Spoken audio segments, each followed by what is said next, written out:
sua atenção para algumas coisas que eu quero falar aqui. Na quinta-feira, no nosso culto de ação de graça, eu falei sobre o apóstolo Paulo. Eu falei sobre Filipenses. Hoje eu vou falar sobre Filipenses de novo.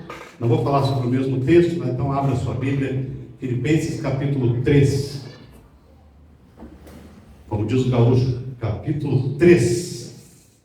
Se fosse carioca, seria o capítulo 3. Né? Mas abra o capítulo 3 de Filipenses, eu vou ler o versículo 13. Os irmãos acompanham comigo aí, tá? Diz assim: uma coisa eu faço, esquecendo-me das coisas que ficaram para trás e avançando para as que estão diante de mim, prossigo para o alvo, pelo prêmio da soberana vocação de Deus em Cristo Jesus. Amém? Amém. Meus irmãos, quem não tem passado aqui? Quem não tem alguma coisa no seu passado que você se arrepende? Alguém não? Alguém não? Alguém diz assim, não, no meu passado eu não me arrependo de nada. Tem uns que dizem isso, mas é da boca para fora. Mas alguém aqui não se arrepende de nada? Acho que não, né? Todos nós. Há textos na Bíblia que não apenas instruem, há textos na Bíblia que confrontam, há textos que sacodem a gente, que balançam, que fazem a gente encarar algumas verdades que nós tentamos evitar. Nós somos campeões nisso, o ser humano é campeão nisso. Esse texto aqui de Filipenses capítulo 3, do 13 ao 14, é um desses textos, que nos dá uma balançada assim, né? Dá uma balançada. E Paulo aqui ele vai escrever essas palavras, e ele não vai escrever essas palavras sentado num lugar confortável. Deixa ela falar. Como é que é o nome dela mesmo?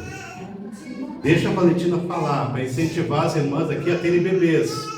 Né? Faz tempo que eu não apresento bebê na igreja, então ouçam a Valentina e tenham bebês, crescer e multiplicar, encher a terra. Ok? Vamos lá, deixa ela falar, não faz ela ficar quieta não.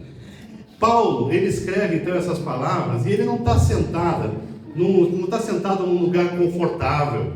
Ele não está sentado na beira da praia, tomando uma água de coco. Ele não está olhando para o horizonte, em paz e segurança, nada disso. Paulo está escrevendo esse texto aqui acorrentado, preso. E talvez aqui lembrando do seu passado, aquilo que estava atrás dele. Então ele estava com o presente limitado e ele estava com o futuro aparentemente aqui incerto, totalmente incerto. Ou você faria diferente se você tivesse preso, né? Não.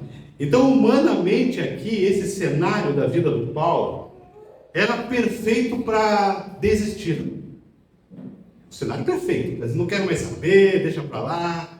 Ou, talvez, na melhor das opções, era um cenário perfeito para reclamar, para viver remoendo tudo que poderia ter sido diferente. Ah, Senhor, por que não é diferente? Ah, Senhor, por que eu não fiz diferente? Por que eu fiz desse jeito? Olha só onde eu fui parar. Era o cenário perfeito para isso. É aquele momento que, quando nós estamos, às vezes, sentados, sozinhos, nós vamos trazendo à mente coisas, pensando, remoendo coisas. Então, Paulo estava com esse cenário muito forte na vida dele. Mas aqui, se você olha para esse texto, você vai ver que é exatamente nesse ambiente que Paulo vai declarar algo aqui que eu acredito que é uma das coisas mais extraordinárias. Que ele vai dizer, uma coisa eu faço. É como se ele estivesse dizendo aqui, eu aprendi uma coisa. Eu descobri algo essencial e eu entendi um segredo. Ele vai passar esse segredo para nós. Ele vai dizer que o passado não pode ditar o nosso amanhã. O nosso passado não pode ditar o nosso amanhã. Nós não podemos ficar presos com isso. E o mais impressionante é que Paulo, ele tinha um passado capaz sim de paralisar. Que talvez aquilo que nós consideramos passado na nossa vida, as coisas que nós fazemos, ou também as coisas que nós deixamos de fazer, e se juntarmos tudo isso não dá aquilo que Paulo tinha na sua vida, porque ele perseguia cristãos. Paulo tinha aprovado mortes, Paulo ele carregava falhas muito grandes, arrependimentos, marcas que poderiam sim perseguir a sua mente para a vida toda. E ele poderia ter dito algo que talvez muitos de nós aqui diriam nessa manhã: Deus jamais pode me usar assim. Já falou isso alguma vez? Seja sincero com você mesmo. Você já pensou assim? Deus não pode me usar. Olha como eu sou, olha o meu passado, olha as coisas que eu fiz. Mas interessante que Paulo, nesse texto, ele não vive nessa sombra. Ele consegue entender aqui que a graça de Deus, ela não apenas perdoa. Você crê que a graça de Deus perdoa? Diga amém. Amém. Amém? Mas a graça de Deus não só perdoa, não. A graça de Deus, além de nos perdoar, a graça de Deus, ela nos reposiciona. E é aqui que essa mensagem, ela começa a conversar com a nossa realidade, porque mesmo hoje, mesmo dentro da igreja, há muitas pessoas vivendo presas no que viveu no passado, pessoas presas naquilo que aconteceu, gente que não consegue, irmãos, gente que não consegue se lembrar o presente, porque está muito preso, tentando sobreviver àquilo que aconteceu ontem. Elas não conseguem ver o hoje, porque o ontem foi muito forte.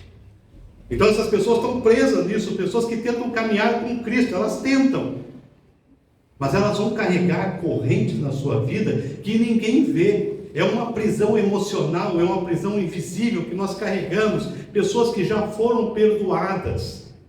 Porque a Bíblia diz que qual é o processo do arrependimento? O processo do perdão: você vai se arrepender, você vai reconhecer, se arrepender, pedir perdão, Deus te perdoa e esquece, não é isso? Mas nós não vivemos isso na nossa vida. Nós ficamos presos naquilo que aconteceu ontem. E sabe o que essas coisas fazem conosco? Nós vamos, eu queria que você falasse junto comigo. Eu vou falar aqui, você repete aí. O que essas coisas fazem conosco? Diga comigo: sufocam a alegria, roubam a esperança e paralisam o processo. É isso que essas coisas fazem conosco. Elas roubam de nós a alegria, elas nos roubam a esperança e paralisam o propósito de Deus na nossa vida. Então, quando o passado ele se torna um lugar de residência e não apenas de memória, coisas estão erradas na nossa vida. Coisas precisam passar pelo perdão de Deus e também pela nossa aceitação do perdão de Deus. Porque há sonhos que não renascem porque a culpa deixa. Não, há sonhos que ficam lá, que Deus tem para a sua vida, propósito que Deus tem para você, coisas que Deus quer fazer em você e através de você, e que Ele não pode fazer porque nós estamos muito presos às nossas culpas. Ah, pastor, você está dizendo isso porque você não sabe o que eu fiz. Ah, pastor, você está dizendo isso porque você não sabe o tamanho do pecado que eu cometi. E realmente eu não sei. Mas o que eu sei é que essas coisas, elas paralisam o propósito de Deus na sua vida. E as igrejas por aí, tanto essa aqui talvez, não sei, mas como tantas igrejas, estão cheias de pessoas paradas, sentadas nas cadeiras. Pessoas que Deus tem um propósito, que Deus tem um sonho, que Deus tem objetivos. E Ele não pode executar esses sonhos, esses propósitos e esses objetivos, porque essas pessoas estão anuladas.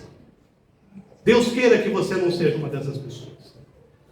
Porque se tem uma coisa que o diabo sabe, que pode fazer para anular você, é mexer na tua estima. E nós hoje de manhã estávamos falando sobre Sambalat, sobre Tobias, e nós vimos como que esses homens, eles mexeram na estima do povo de Israel. A ponto do povo não querer mais construir os muros da cidade, porque mexeram na sua estima. E sabe, meus irmãos, esse texto que nós vamos explorar aqui nessa manhã, nos mostra que Deus não nos chama para viver presos no que passou. Deus nos chama para viver liberdade. E nós estamos dentro da igreja, nós vemos aos domingos o culto, nós vemos nas quintas, nós participamos das coisas, nós lemos a Bíblia, nós oramos, mas nós ainda estamos presos naquilo que Deus quer nos libertar. E Ele não pode trabalhar na nossa vida porque nós não entendemos que isso é possível. E eu quero, junto com você, aprender com Paulo nessa manhã. A primeira coisa que a gente aprende aqui nesse texto é que o passado pode se tornar uma prisão quando a referência é aquilo que já passou.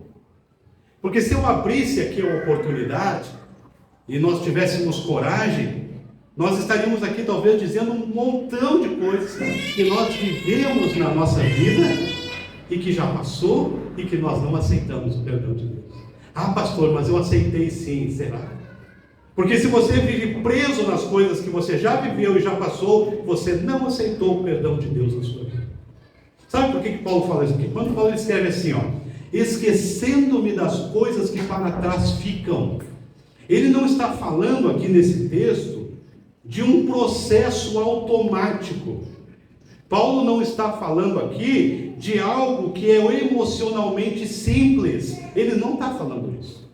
Porque o termo aqui usado no original para essa expressão, esquecendo-me, ele vai falar de algo que não é ignorar intencionalmente, é não permitir que algo exerça influência, é eu escolher não viver a partir da referência do passado, quer dizer, é uma escolha.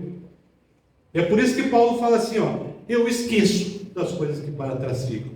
Então essa expressão esquecer está dizendo que ele tomou a iniciativa, não é natural, não é automático. Eu estou na igreja, agora tudo passou. Não, isso é uma escolha. Quer dizer que Paulo, ele não perde a memória do que viveu.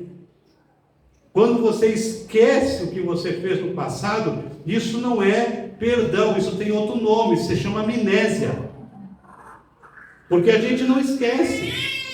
Mas o que Paulo está dizendo aqui é que ele decide não permitir que aquilo que ele viveu se torne a lente pela qual ele vai interpretar a sua própria identidade. Porque às vezes nós estamos vivendo hoje presos a uma versão nossa que nem existe mais. Presos a uma versão nossa que Deus já mudou, que nós já entendemos, que Deus perdoou, e nós não aceitamos isso. Então isso aqui é extremamente relevante, porque muitas pessoas, meus irmãos, acreditam que vão ser livres quando pararem de lembrar. Um dia alguém falou para mim, pastor, o dia que eu parar de lembrar disso aí, eu vou entender que Deus me perdoou. Então você não vai entender nunca, porque a gente vai lembrar. Mas a liberdade bíblica não é ausência de memórias, é a ausência do domínio dessas memórias sobre nós. Então você vai lembrar o que você fez. Eu lembro de todos os erros que eu cometi, você não lembra? Tem algum que você esqueceu? A gente pode até esquecer das coisas boas que fez, mas a gente não consegue esquecer das coisas ruins que fez, porque há lembranças que permanecem muito.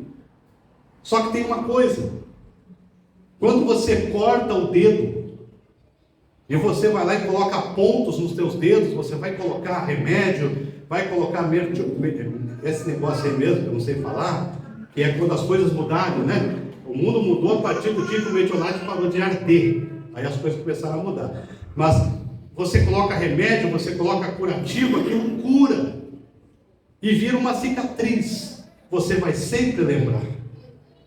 Eu lembro que lá, quando eu era adolescente, os meus pais entenderam que para mim, eu deveria usar uma muleta de ferro. E todo mundo às vezes me diz isso, né? Eu nem falo nada, né? Por que não usa de ferro? Você vai entender agora por que eu não uso de ferro. Meus pais queriam que eu usasse uma muleta de ferro maciço. Eu usava. E um dia, eu não sei se vocês perceberam, eu estou de perna nova hoje, estou bonito, né? Mas estou com medo aqui que só Deus sabe que esse negócio vai me aguentar. Mas eu usava a muleta de ferro, e um dia eu andei com ela e ela quebrou. Porque o ponto do ferro quebrar é bem menor do que a madeira. E aquela muleta quebrou. E um pedaço do ferro entrou aqui na minha mão. Eu tenho a cicatriz até hoje. Eu tinha uns 12 anos. Até hoje. Eu olho para essa cicatriz, eu lembro que sangrou pra caramba. Levei um monte de ponto, quase morri. Foi uma coisa horrível. Mas passou. Sim, um corte não é uma coisa muito séria, né? Doeu pra caramba, eu caí no chão, era aquele pânico de todo mundo, morreu, e o sangue correndo, foi horrível.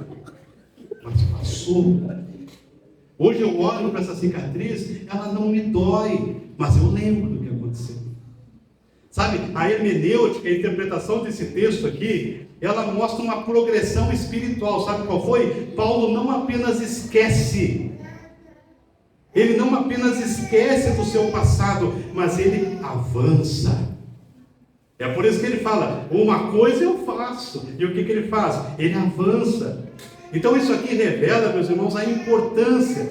Quando nós paramos emocionalmente no passado, nós paramos espiritualmente no presente. Guarda isso. Se as tuas emoções estão paradas no teu passado, o teu presente está parado espiritualmente, você não consegue deslanchar. E aí você vai olhar aqui as pessoas contando testemunhos. Hoje Deus me abençoou, Deus me deu isso, Deus me deu aquilo, Deus me ajudou a falar de Jesus para alguém, eu estou trabalhando na obra de Deus, e você fica sentado, reprimido, se sentindo ali a pessoa que Deus esqueceu, o preterido de Deus. Mas não é que Deus esqueceu, é que você está espiritualmente parado, porque você está preso no teu passado. E quando isso acontece, nós perdemos a sensibilidade para o novo de Deus. Eu quero viver o novo de Deus, como se nós estamos presos lá. Não posso. O passado, ele se torna um filtro que ele interpreta tudo que a gente vive hoje. Tudo que vai acontecer conosco, a gente interpreta sobre o filtro do passado. A gente não quer mais ter amigos por não ter medo de sofrer, a gente não quer fazer isso por causa daquilo, e a gente quer simplesmente viver enclausurado, presos a coisas que Deus já nos perdoou. Irmãos, quando o passado é referência, para nós, a nossa identidade fica deformada. A pessoa começa a enxergar a si mesmo pela lente da dor, pela lente da queda, pela lente dos fracassos, pela lente da rejeição, pela lente do erro. E quando aí na nossa identidade ela é afetada, o propósito também é. Quando a sua identidade ela é afetada pelo teu passado, que Deus já te perdoou, mas ela ainda está envolvida naquele passado, o teu propósito para hoje também é afetado, porque você não consegue. Deus não consegue agir na sua vida porque você não deixa. É melhor eu ficar aqui quietinho, deixa eu aqui quietinho. Paulo, ele poderia olhar para si mesmo e dizer assim: eu persegui a igreja, eu feri pessoas e eu não mereço estar onde estou. E sabe de uma coisa? Essa expressão de Paulo aqui era a mais absoluta verdade. Ele não merecia mesmo. Assim como você não merece, assim como eu não mereço. Mas o que nós estamos falando aqui é de graça. Porque a graça de Deus muda tudo. Na graça, Paulo consegue entender que o que ele fez, Deus perdoou. Jesus morreu na cruz para nos tornar novas pessoas, novas criaturas. Então nós não podemos deixar que o passado, que as coisas ruins nos moldem hoje. Esse texto aqui, ele chama a gente para... Eu diria que esse texto, ele chama a gente para uma postura espiritual. Soltar o que já não pertence à nossa estação atual. Você não é mais o que você era ontem. Você não é mais o que você era o ano passado. Você é uma nova criatura em Cristo que mudou você. O perdão que Jesus conquistou na cruz para te dar uma nova vida. Por isso que Paulo diz, não é automático. Eu não vou deixar de lembrar dos meus erros do passado, mas eu lembro desses erros, mas eu lembro muito mais da graça que me perdoa. Eu não sou mais aquilo. Eu não sou mais aquela versão. Aquilo é outra coisa que ficou no passado. Agora eu sou alguém lavado e purificado pelo sangue de Jesus. Eu preciso entender isso. Eu preciso definitivamente parar de botar sobre mim. Você precisa parar de colocar sobre você uma culpa que Jesus não põe. Pelo contrário, Jesus pega tudo isso e põe na cruz com ele, para que você e eu pudéssemos ser novas criaturas. Amém? Tem uma outra coisa que Paulo nos ensina, lindo. Ele vai nos ensinar que o passado, ele se torna um instrumento de acusação quando o inimigo usa o que já foi para bloquear o que Deus está fazendo. Então, o passado ele se torna um instrumento de acusação quando você e eu, nós vamos permitir que o inimigo use o nosso passado para atrapalhar o presente que Deus está fazendo. Quando Paulo afirma aqui no texto, avançando para o que está diante de mim, ele revela não apenas uma direção, mas ele revela aqui uma batalha. Isso aqui é uma batalha, porque avançar, salvo, eu tenho 2 militares, eu nem posso falar sobre militar grande, bom, enfim, mas eu acho que, eu vejo um filme, né? Eu vejo um filme de milico, então eu sei. Avançar pressupõe resistência, não é? Se você simplesmente recuar, você está afrouxando, mas se você avança, é resistência. É por isso que Paulo está dizendo aqui, avançando para o que está diante de mim, quer dizer, eu vou. Isso aqui é uma das resistências mais intensas que nós enfrentamos na vida espiritual, que é a voz do diabo soprando no teu ouvido. Lembra o que tu fez? Lembra? Vai esquecer disso? Olha o que tu fez. Olha quanta gente tu magoou, olha quanta gente tu aborreceu, olha quanta coisa errada tu fez. Tu acha que agora tu pode ser alguma coisa? Teu negócio é ficar aí quietinho mesmo, fica quieto aí que eu já olho muito para ti. É isso que o diabo coloca na sua orelha e na minha. Apocalipse 12:10 descreve Satanás como o acusador dos irmãos. E ele não como tentador, não como enganador, não como destruidor. Apocalipse descreve o Satanás como acusador.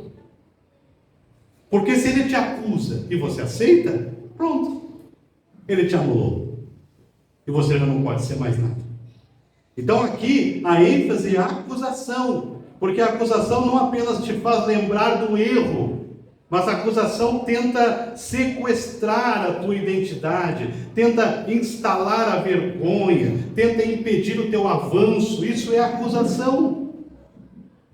Imagina que eu chego aqui para Dedê, né? Porque o acusador é o diabo, mas às vezes tem gente que também, né? Eu digo, Dedê, o diabo soprando nos ouvidos da Dedê, tu acha que tu tem algum tipo de moral para fazer isso que tu faz? Olha quanta coisa ruim tu já fez. Tu acha que tu tem moral para chegar e te colocar diante dos irmãos para orar? E aí a Dedê cai nessa cilada, o que acontece? Anula a Dedê. Daqui a pouco ele vai lá e faz a mesma coisa com o Marcel, com a Bruna, anula o Marcel e a Bruna. E é isso que ele tem feito. Irmãos, vamos falar do nosso estado. Igrejas sendo frequentadas por 5 pessoas. A última igreja que nós pastoreamos no Rio Grande do Sul, quando nós chegamos, a igreja tinha 99 anos. Uma das igrejas que mais tinha plantado igrejas no Brasil, no estado do Rio Grande do Sul, plantado outras igrejas enormes, um templo com um estilo barroco, parece uma igreja católica, assim, lindo, o templo em cima, escadas de mármore, salas embaixo, tudo lindo, paredes grossas, lindo, no centro de um maior bairro, um dos maiores bairros da capital. Quando nós chegamos lá, a igreja estava sendo frequentada por 5 pessoas, o pastor, a esposa, a filha e mais 2 pessoas. Não usavam mais o templo em cima, que as pessoas alugavam para fazer casamentos, que era lindo, uma escada curvada assim, uma mais linda. 5 pessoas. Aqui no nosso estado, igrejas fechando. Ontem nós estávamos vendo um anúncio de uma igreja na cidade do Rio do Sul, né? Que vai ser reaberta agora, que está fechada. O templo bonito, há muitos anos fechada. Por quê? O inimigo quer isso. O inimigo quer colocar no seu coração que você não é digno, que você não tem o que oferecer. Irmãos, o inimigo ele não muda o que Cristo fez na cruz por você. E quando você e eu, nós entendemos isso, o crescimento de uma igreja é natural. Nós estamos vendo ali agora a participação especial da Valentina. Que idade ela tem? Vai fazer 1 ano, né? Ela vai fazer 1 ano daqui a pouco. Os pais dela precisam fazer alguma coisa para ela crescer? Vocês acham que eles fazem alguma coisa para ela crescer? Não, ela cresce naturalmente. Que idade tem o teu filho mais novo, Gabi? 2. Você faz alguma coisa para ele crescer? Não, ele cresce naturalmente. O que os pais fazem é cuidar para que eles cresçam saudáveis. Vão cuidar, vão dar alimento, vão dar remédio, entendeu? Se não quer comer, bota o chinelinho em cima da mesa, vai comer sim, não tem escolha, né? Vai comer, e aí ele cresce saudável. É assim a igreja, irmãos. A igreja, nós não precisamos fazer nada para que ela cresça, a não ser sermos fiéis. Nós somos fiéis, nós entendemos o perdão de Cristo, isso aqui em 3 meses vai ficar pequeno, já está pequeno. Se todos nós essa semana entendermos esse propósito e irmos às ruas falar do amor de Deus, domingo que vem já não cabe gente aqui dentro. Por quê? Porque o crescimento da igreja quem dá é o Senhor, através de homens e mulheres curados. E é por isso que Paulo ele decide avançar. Não porque o passado sumiu, não porque o passado foi esquecido, não, mas porque ele já não tem mais autoridade sobre Paulo. Avançar, meus irmãos, exige fé, porque o acusador sempre tentará trazer ao presente aquilo que Deus já tratou no passado. O inimigo sempre vai trazer para o presente aquilo que Deus já resolveu no passado. Aí ele vai sussurrar: você não merece ser usado, você não mudou tanto assim, se as pessoas soubessem quem você foi, não estariam te ouvindo. Você quebrou algo que nunca mais será restaurado. Você não pode, você não consegue, você não é. E essas frases, elas não vêm do céu, irmãos. Elas vêm de onde? Do inferno. Eu não vou dizer do trono do diabo, porque o diabo não tem trono nenhum. Mas essas frases vêm do inferno para destruir você. Paulo está dizendo aqui que o passado já não é argumento válido contra o chamado que Deus tinha na sua vida. Mas ele vai nos ensinar mais algumas coisas. E uma outra coisa que ele ensina aqui, que avançar não é uma sensação. Não é. Avançar é uma decisão espiritual que alinha a vida ao propósito de Deus. Isso é avançar. Quando eu quero avançar, eu estou alinhando a minha vida ao propósito de Deus. É por isso que Paulo, quando ele escreve assim, eu prossigo para onde? Para o alvo. Ele não vai revelar, ele não revela aqui que avançar é automático. Não, muito menos ele vai falar que avançar é o resultado de uma vontade momentânea. Não vai dizer nada disso. Porque o termo usado aqui para prossigo significa perseguir intencionalmente, correr com propósito, mover-se com intenção deliberada. Ou seja, Paulo não está simplesmente seguindo o fluxo da vida. Não. Ele faz isso intencionalmente. Onde que é, Senhor, que o Senhor quer que eu siga? Porque eu esqueci o que passou para trás. Eu sigo para o alvo, porque eu quero agradar o Senhor. Então, irmãos, essa escolha aqui de Paulo, ela é muito significativa, porque nem sempre nós sentimos vontade de avançar. Às vezes é mais fácil ficar sentado, não é? Não vou pedir para você responder, porque senão você vai ficar com vergonha. Mas eu sei que você sabe que nem sempre nós sentimos vontade de avançar. Às vezes a gente prefere ficar sentado. Isso faz parte do ser humano, infelizmente. Nós preferimos ficar sentados.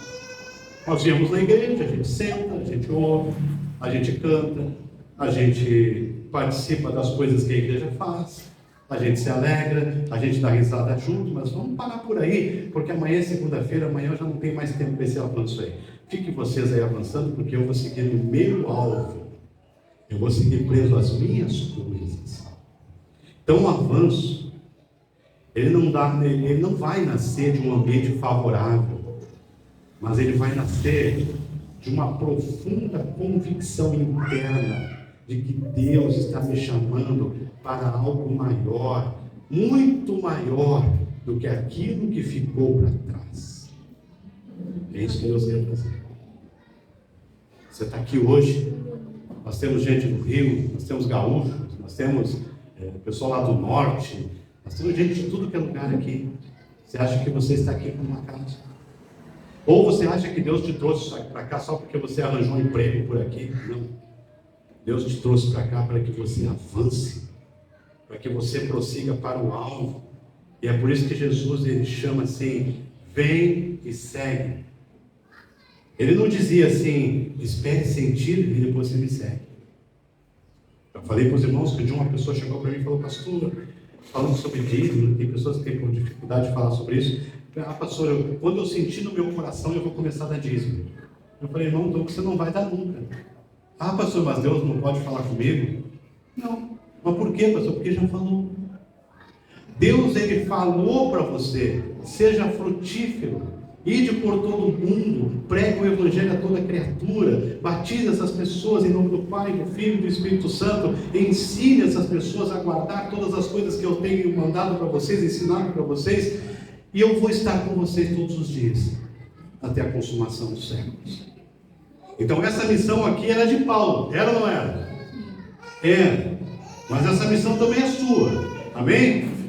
Eu não ouvi esse amém. Essa missão é sua, amém. E minha também. Esse movimento aqui, ele exige coragem, porque muitas vezes avançar dói, muitas vezes avançar exige renúncia. Muitas vezes avançar exige deixar o que é confortável, mesmo que seja tóxico, mas é confortável. Ficar na frente da televisão o sábado inteirinho, olhando lá, Faustão nem tem mais, né? Mas aquilo que tem lá é bom, é cômodo. Calar, fazer meu suco de laranja, meu suquinho de melancia, né? Ficar lá vendo TV, olhando o dia passar, é bom, mas é tóxico, porque Deus não te chamou para isso. Deus te deu isso como bondade dele, graças a Deus que às vezes a gente pode fazer isso, né? Pegar uns 10 litros de água mineral com gás, um limãozinho espremido, ficar na frente da televisão vendo tudo que é filme da Netflix, e as pessoas morrendo sem Jesus. Aí a gente olha e vê as pessoas morrendo. O pastor que fez o meu casamento, da Cris, logo no início do ministério dele, ele compartilhava que não era passatempo, eu vou usar essa expressão, não foi isso que ele disse, só para vocês não entenderem o que eu estou querendo dizer. O passatempo dele para os finais de semana, lá no Rio Grande do Sul tem um jornal chamado Zero Hora, não sei se você já ouviu falar. A Zero Hora de domingo era um negócio dessa grossura, assim, era enorme. E ele pegava a Zero Hora, e ele ia onde? Você acha que ele ia nas páginas de esporte? Não. Você acha que ele ia nas páginas de política? Também não. Ele procurava as páginas que falavam sobre óbitos. Ele ia lá. Quem que morreu hoje? Horário da missa, né? Ou seja, o que for, missa de sepultamento do Senhor, tal, dia tal, hora e lugar tal. Pegava os 2 filhos dele. Vamos nesse culto. Ele ia para lá e ficava lá pregando o evangelho para aquelas pessoas. Por que ele fazia isso? Num sábado de tarde, num domingo de tarde? Talvez porque aquele pastor que me discipulou, que discipulou a Cris, fez o nosso casamento, talvez ele tenha entendido a missão. Talvez ele tenha entendido. Porque há pessoas que esperam que o tempo resolva. Mas o tempo não resolve nada. Se tempo resolvesse alguma coisa, a farmácia só vendia relógio, né? O tempo não resolve nada. A gente tem que sentar, orar, buscar o Senhor, levantar e seguir, prosseguir, deixar a nossa versão do passado no passado, deixar as tristezas do passado no passado e lutar para que Deus produza coisas novas na nossa vida. É isso que Ele quer. Última coisa. O novo de Deus não é apenas um novo movimento. Não. O novo de Deus é uma nova identidade e um novo propósito de Cristo em você. Cristo fazendo algo novo em você, na sua vida, e através da sua vida, na vida da sua família. Quando Paulo ele afirma assim, prossigo para o alvo, pelo prêmio da soberana vocação de Deus em Cristo Jesus. Aqui ele revela algo essencial para a sua vida e para a minha. O futuro espiritual não é apenas um tempo distante. Quando Jesus voltar, não. Ele está falando que esse futuro espiritual aqui é um chamado, uma direção, uma identidade que vem de Deus para você, hoje. Hoje. Não é lá quando Cristo voltar. Não. Paulo não está apenas aqui fugindo do passado. Eu não gosto de lembrar das coisas do passado. O passado me machuca. Eu podendo esquecer o passado, eu esqueço. Não, ele está correndo na direção do propósito. Do propósito. Ele não apenas está deixando algo, ele está se tornando alguém. O termo aqui traduzido como vocação vem do grego, que significa chamado, convocação divina, destinamento estabelecido por Deus. Isso aqui significa que o cristão, você e eu, nós não vivemos por um acaso, nós vivemos por um chamado. É isso. Quantas pessoas nós ganhamos para Jesus esse mês? Quantas pessoas nós ganhamos para Jesus esse ano? Talvez se você fizer, e tomara que não, mas quantas vezes as pessoas fazem esse tipo de avaliação na sua vida e olham para trás e percebem que não ganharam ninguém para Jesus? Nós estamos hoje no último dia de novembro. Janeiro, fevereiro, março, abril, maio, junho, julho, agosto, setembro, outubro, novembro, dezembro, 11 meses. Quantas pessoas você ganhou para Jesus? Ou será que você ou eu, nós estamos presos no nosso passado e nós não entendemos o propósito de Deus?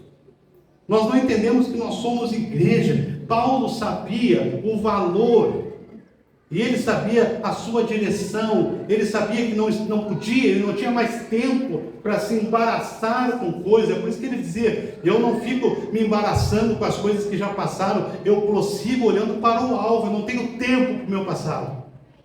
Eu não tenho tempo para as coisas que passaram. Eu não tenho tempo para as besteiras que eu fiz no passado. Eu preciso ter tempo para fazer as coisas daqui para frente.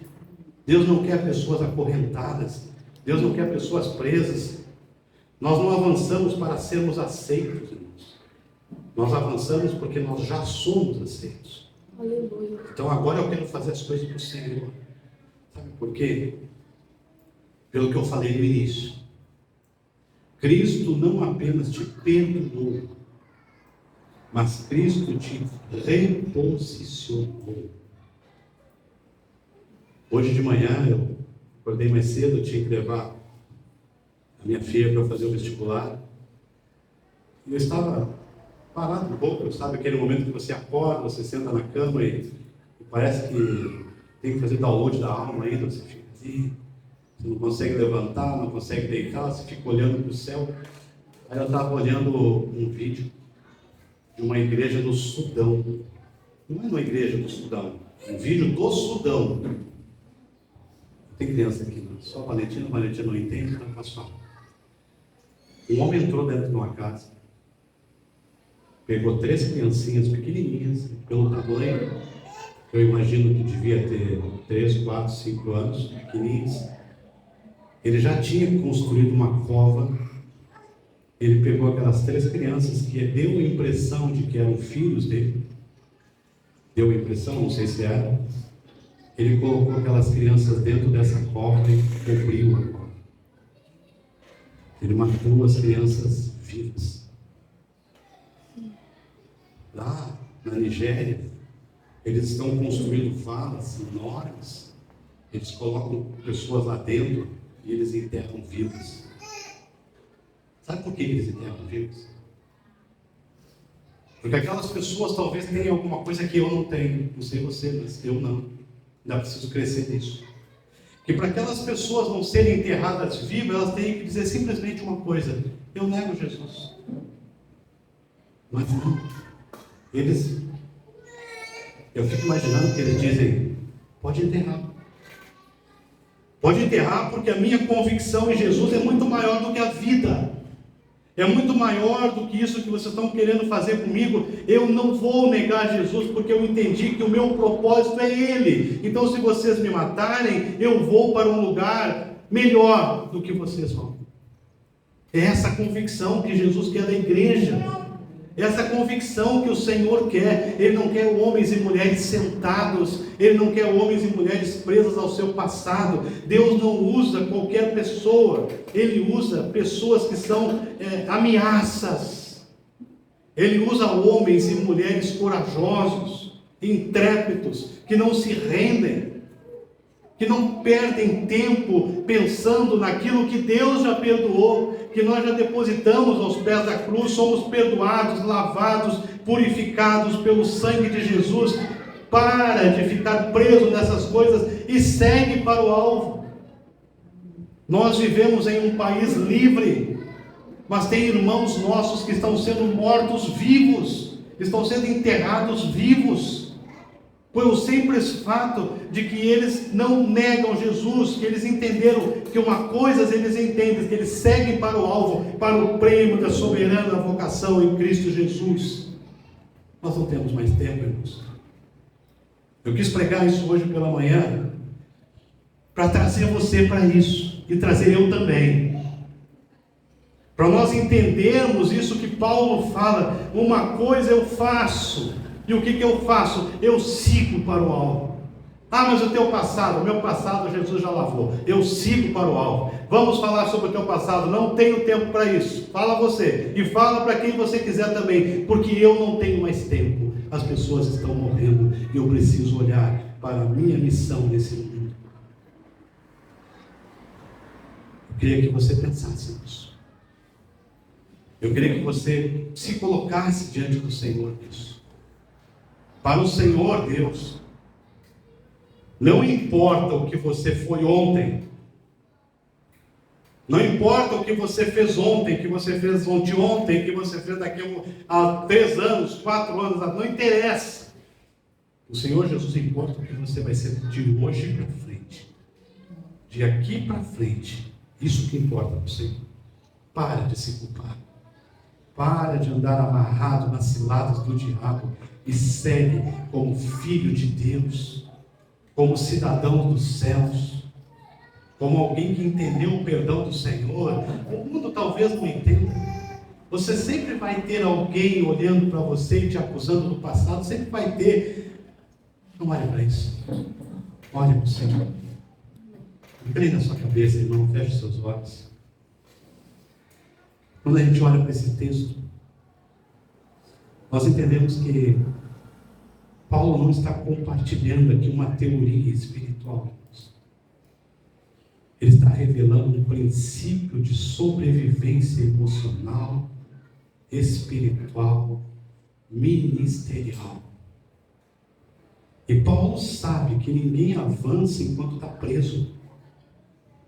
Ninguém avança enquanto está preso o que ficou por trás. Paulo sabe que a culpa paralisa, que a vergonha sufoca, que a lembrança machuca. Paulo sabe que o inimigo, ele ama prender pessoas em histórias que Cristo já libertou. E por isso que eu quero desafiar você nessa manhã a dizer com firmeza: uma coisa eu faço. E Paulo descobriu que para viver o novo, era preciso fechar definitivamente aquilo que Deus já ensinou. Mas enquanto Deus diz, você é livre, a mente diz, você ainda deve. Enquanto Deus diz, avance, o coração ele vai dizer, e se eu falhar de novo? Enquanto Deus declara, eu te chamo pelo nome, o passado ele grita, eu sei quem você é. Irmão, você não pertence mais àquilo que ficou para trás. Você pertence agora ao propósito que ficou para frente. Propósito que ainda virá. Vamos orar. Querido Deus, nós entendemos que muitas vezes nós somos sim presos pelo que passou, mas não mais. Não mais. Queremos viver hoje com a certeza de que o Senhor nos controla, de que o Senhor nos purifica, de que o Senhor nos cuida. E nos usa, Senhor, para que o Teu Evangelho seja pregado, e pregado com ousadia, com intrepidez, por homens e mulheres curados. Homens e mulheres que erraram, sim, mas que continuam firmes no Senhor, porque o Senhor é a nossa força, o Senhor é a nossa base. Então recebe a nossa vida, recebe os nossos corpos como louvor, oferta viva ao Senhor. Queremos fazer isso, Pai. Obrigado pelo Teu amor e obrigado pela Tua palavra. Nós oramos em nome de Jesus. Amém.